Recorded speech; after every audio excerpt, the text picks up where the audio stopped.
We have a special guest today, Sarah Noffke. She's the award-winning best-selling author of The Lucidite and The Riverians, just to name a few. So let's welcome Sarah to the show. Hello, Sarah. It's great to have you back as a guest. Thank you so much for having me. It's great to be here. Well, to start off, I'm going to read the back cover of Suspended. When a stranger joins the cast of Vagabond circus, a circus that is run by the dream travelers and features real magic, mysterious events start to happen. The once orderly grounds of the circus became riddled with hidden threats, and the ringmaster realizes not only are his circus and its magic at risk, but also his very life. Vagabond circus caters to the skeptics. Without skeptics, it would close its doors. This is because Vagabond circus runs for two reasons, and only two reasons. First and foremost, to provide the lost and lonely dream travelers a place to be illustrious. And secondly, to show the non-believers that there is still magic in the world. If they believe, then they care. And if they care, then they don't destroy. They stop the small abuse that day by day breaks down humanity's spirit.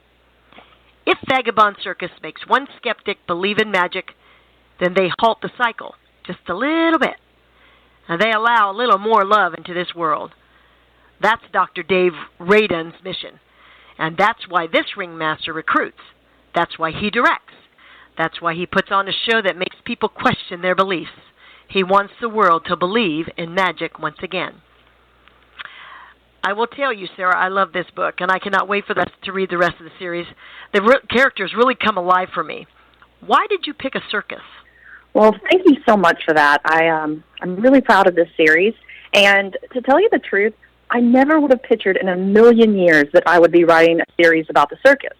It's just not something that ever occurred to me to do something that was this fantastical, universe. Mm-hmm. But I was inspired. I took my daughter, who was 4 years old, to the circus last year. And during the trapeze act, her face just was so alive with inspiration. And her eyes were dazzling. And I just thought, you know what, I need to capture this magic and put it into a book. And because I write about dream travelers and people with unique abilities, I left the circus, and my immediate thought was, what if there was a circus, but there was no smoke and mirrors? All of the performers had special superpowers, and so everything you saw was actually real. And that's when the Vagabond Circus was born. That is so awesome. Did you ever go to circus as a child? You know what? Ironically, I didn't. My mother was adamantly against circuses because when I was growing up, a lot of them included animals, and she just really didn't feel comfortable with that. And so we actually never went. But my circus doesn't include animals. There's no animals. There's no clowns. I took the inspiration. I was a gymnast growing up, and I performed a lot and trained a lot with this family of acrobats. And they had a traveling circus, and they would come to my school, and we would work together. And I would go to their house, and they had lots of circus equipment and things. And so that's where I think a lot of this was born from, the acrobat influence of my childhood. Well, that's pretty cool. Now, this is a race of people that have certain gifts and abilities. So explain to our listeners what dream traveling involves. Absolutely. All of my books are set in the universe of dream travelers. And so dream travelers are a special race, and they can go anywhere with their consciousness. So think of like out-of-body experiences. That's really what they do. When they go to sleep, they can go to any place, any time. And also, dream travelers have a special ability, like telekinesis, telepathy, clairvoyance, you name it. If it's a psychic type of ability, they can have it, and they can have more than one. So they are an extremely unique type of person. Gotcha. So when they are dream traveling and a person gets hurt while dream traveling, will the person be hurt in reality? Great question. And yes, the answer is yes, because for me, whenever I was constructing this book world, I thought that whatever happens to a dream traveler needs to affect their body, because the connection between mind and body is so strong. So I mean, definitely, if you're in a dream travel and something happens to you, it's going to affect your physical body. Ooh. And those are the rules that we're following. Yep, and they better be careful doing that kind of stuff, too, I guess. Tell us about, tell us about the ringmaster. The ringmaster for the Vagabond Circus, his name is Dr. Dave Radin. And you mentioned a lot about him in the synopsis. And so Dave definitely has this mission where he wants to recruit the lost and lonely dream travelers. He wants to pull out their amazing talent and make them great and inspire in the process people to believe in magic again. So that was his ultimate purpose. But Dave started this because he was a psychiatrist, and he would meet people in his practice who were just lost, but not with any good reason. And I think we can all relate to this, that sometimes we just get into the monotony of life and we lose the magic. And so Dave decided that he wasn't really helping people anymore in his practice, that the best thing to do was to create a venture that would really bring inspiration and magic and happiness to people's lives. So that's where the Vagabond Circus was born for him. But it wasn't at first very successful because he had his first troupe, and everything went wrong. And he later learned it was because he didn't have any rules set up.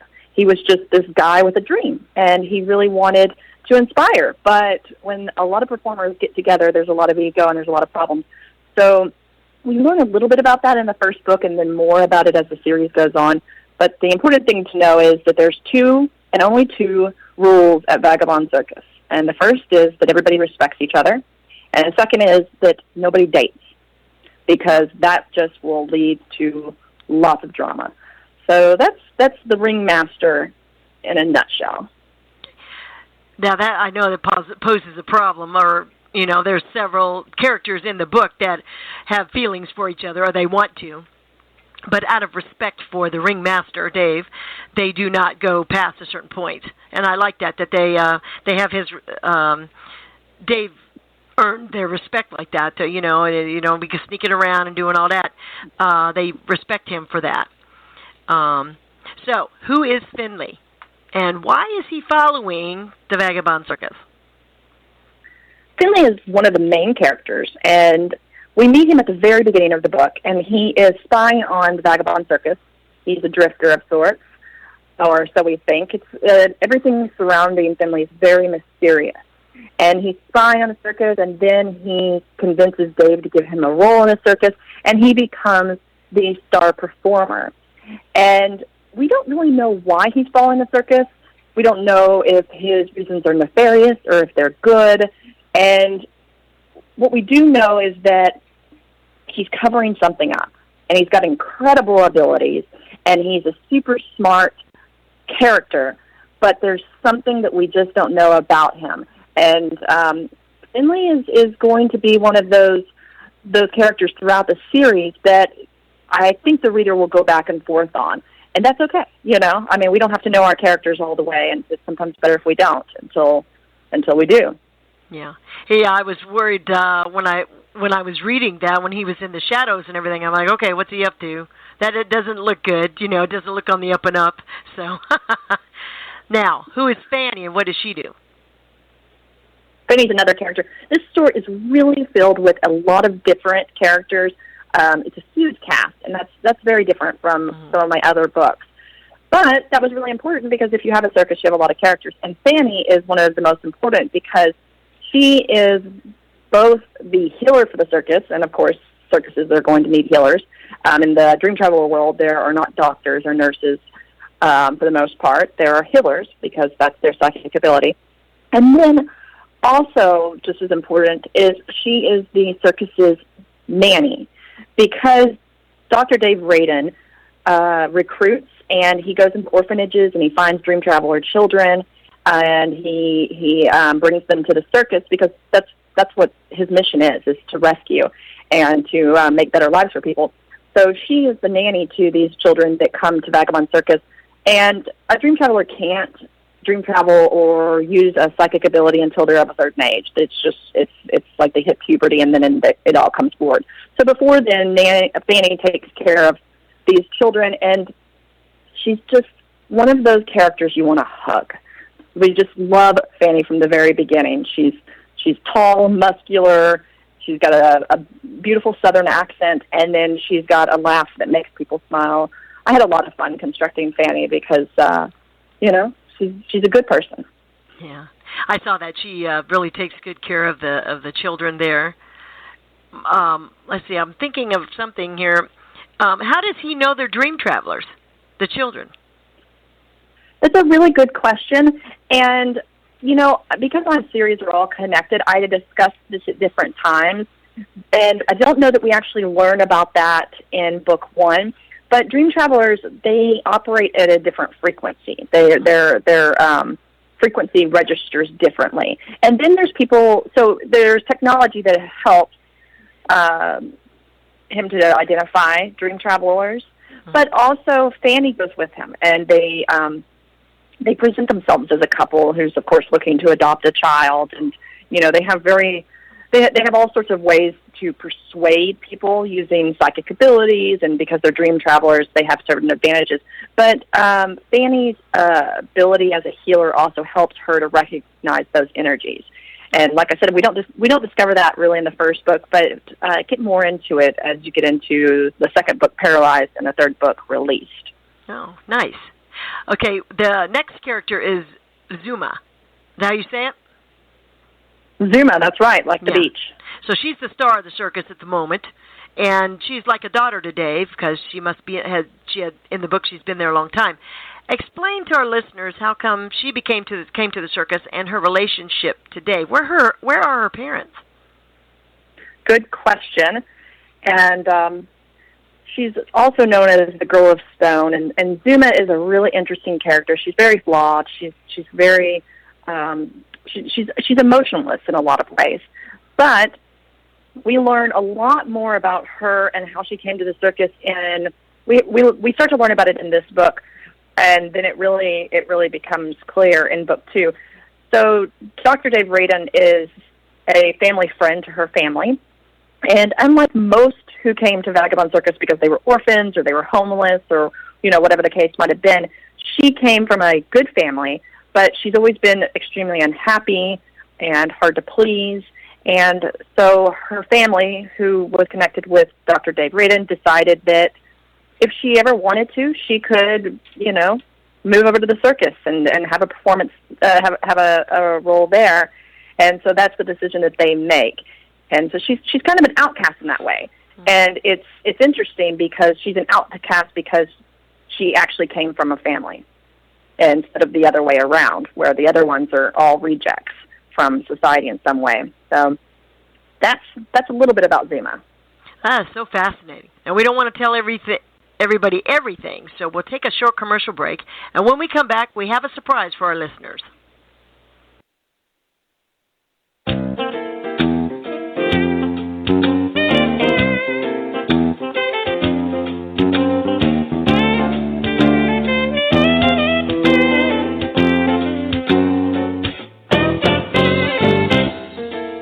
Did you know 26 million Americans have kidney disease and most don't know it? The day I was diagnosed, I didn't know what to do.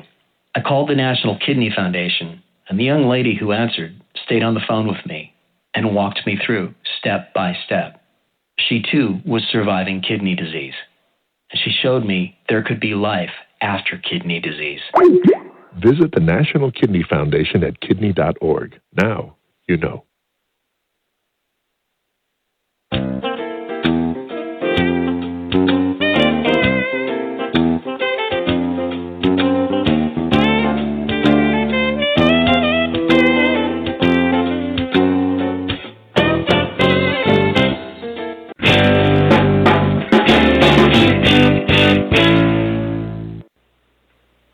Welcome back to the Charlie Checkers Show. This is Charlie Checkers, and we're with our guest, Sarah Noffke, and the treat is today that she is going to be reading to our listeners out of Suspended.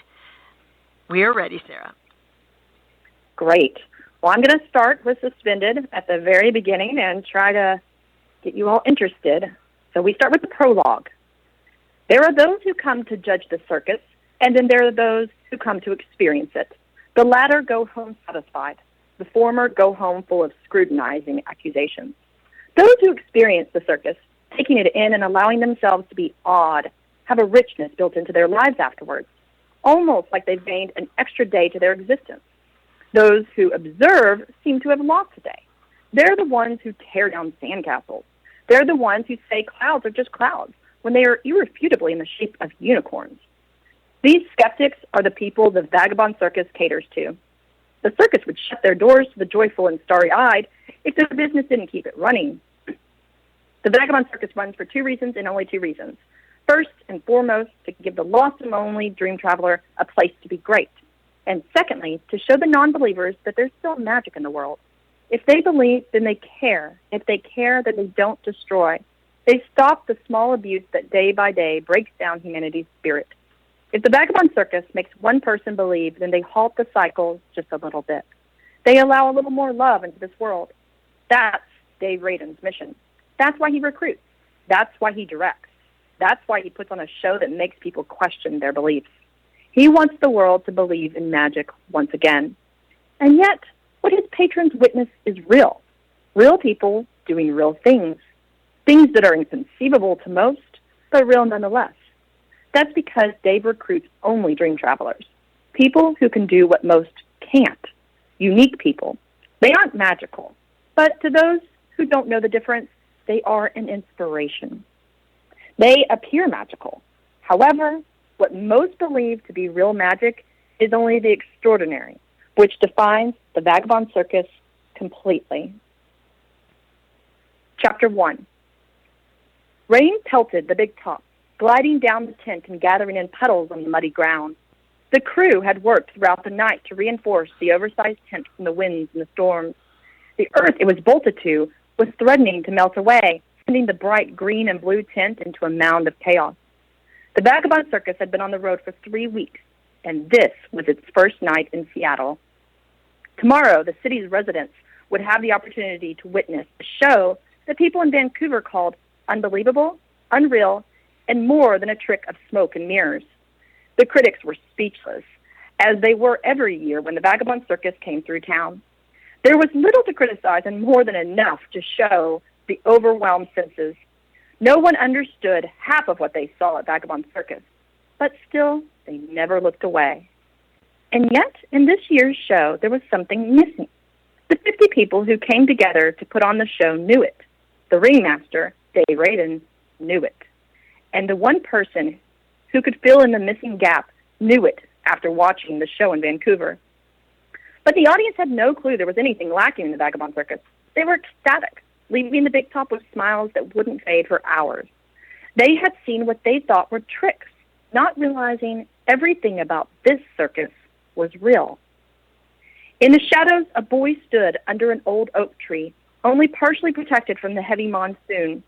He watched in the dark as performers sprinted to their trailers. They were intent on getting dry and rested before the sun came up, marking a day of 3 shows. The boy was wet, but he didn't care. He was exhausted from hitchhiking and stealing rides on the train from Vancouver, but he was here. He'd followed Vagabond Circus, and soon he'd be ready for the next part of his plan. Chapter 2. Steam rose off the flame-lit lantern when slanted rain trespassed into the open flap of the tent. Dave Radin could have had his office in a trailer, like the ones he and most of the people in Vagabond Circus lived in. Instead, he chose to erect a small one-mast version of the big top for his professional space. It was large enough for a round table and a few chairs and decorated in the same neon green and teal blue as the big top which towered beside it. Dave could have also lit his office tent with the same electricity that powered the thousands of lights in the neighboring big top, but he enjoyed the charm of firelight. Dr. Radin enjoyed the charm of many things that had died out due to technology. As the ringmaster of Vagabond Circus and also its founder, he was in essence before his time. "Open your eyes, Dave," a slender man said, jabbing his finger at a piece of paper lying on the table. "Look at the numbers. They don't lie." "Numbers may not lie, but they only tell half of the story," Dave said, leaning back in his chair and folding his hands over his rounded belly. "Well, the only story I'm interested in is the one One there telling me, Titus said, tapping his finger repeatedly on the stack of figures detailing the hole the Vagabond circus was quickly sliding into. If you care so much about this circus, then I encourage you to take this all more seriously. I don't just care about this circus.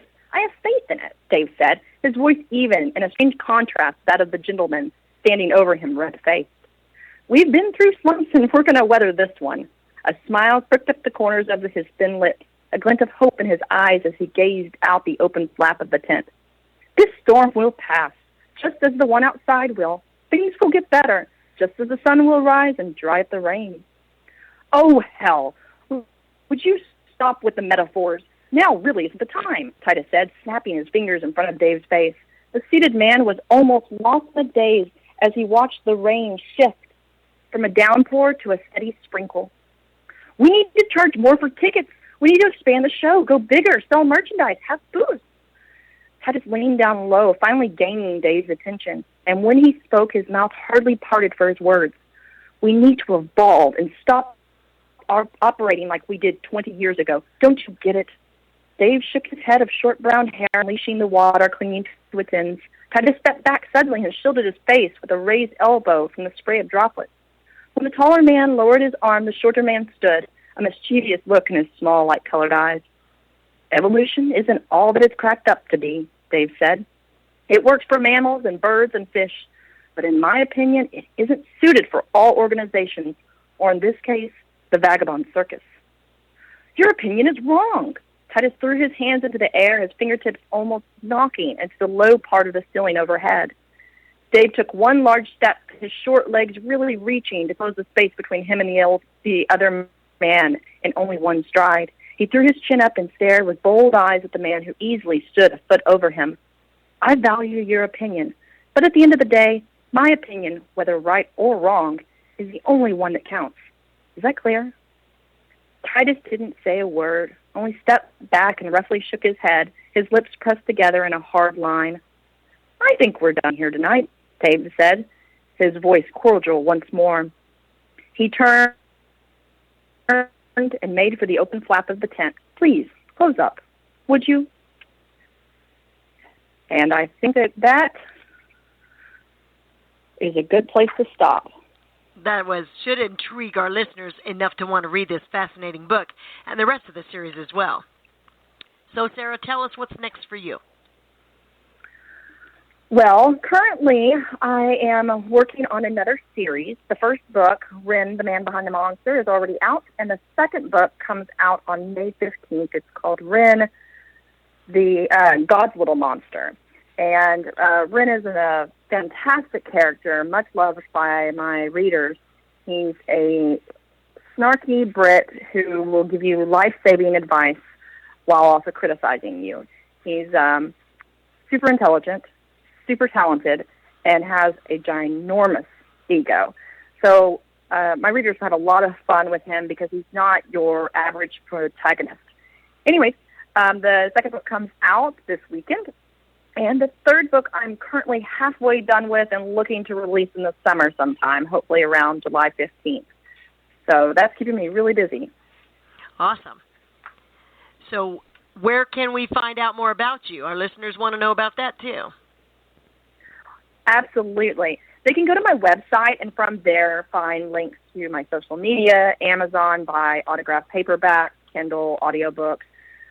Anything can be found there. And that is www.sarahnoffke.com. That's SARAH, N as in Nancy, O-F as in Frank, KE.com. And just go there and you can connect with me on all of the social media or sign up for my newsletter. Awesome. Okay, well, that's all the time we have today. So on behalf of all our listeners, I want to thank you, Sarah, for being with us here today. I want to thank all our listeners and sponsors for their support, because without them, this programming would not be possible. And remember to sing like no one's listening and dance like no one's watching. Goodbye.